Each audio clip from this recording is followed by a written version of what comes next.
So mayong gabi mga idol no, sa laing gabi na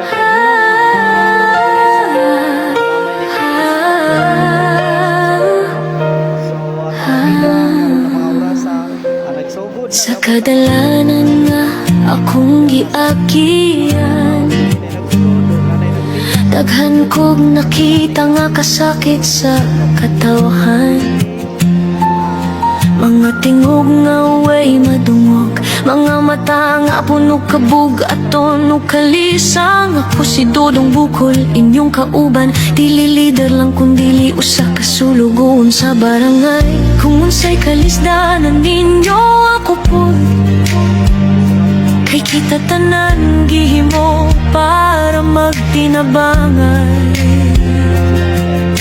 Ug kung kani akong baruganan, maunay hinungdan sa akong kapalaran. Dili ko mahadlok, dili mo hunong, kay para ni sa katawhan, para ninyo tanan. Kung kani akong pagkikriso, so be it, bisan tuod kinabuhi ang baylo. So be it, basta ang akong katahan, makita ang kahayag, bisan akong mupasan sa langit. Dili ko malimtan sa 3 de Mayo, sa tigos na akong gihigugma. Kung kinahanglan mo barug ko hangtod katapusan, so be it, para ninyo akong kinabuhi, para sa tanan. Karing mga lagad ka nga pabor sa katawhan, mubarog jud ka, kay mao man ni rason nga naata diri. Kung kani ako pagigbisog para sa katungod sa mga katawhan, mahinungdan sa akong kamatayon, subir. At least di ko malimtan sa katawhan diri sa 3 de Mayo sa siyudad sa Digos sa Davao. Nga doon ay Dodong Bukol ni labay ang 3 de Mayo ang siyudad sa Digos. Kani barog para sa ilang katungod. Kung kini nga tingog mawala ninyo, ipadayon ang akong gisugdan.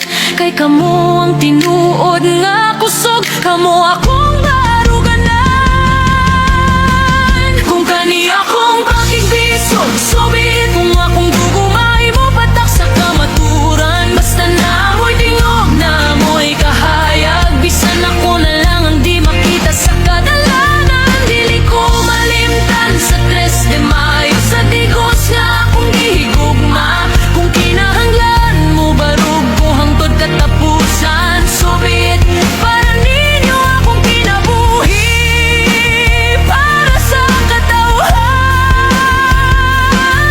Ayaw mo kabalaka, dili ko mawala, kay kada tingog nga musukol sa sayop na adiha ang akong kalag.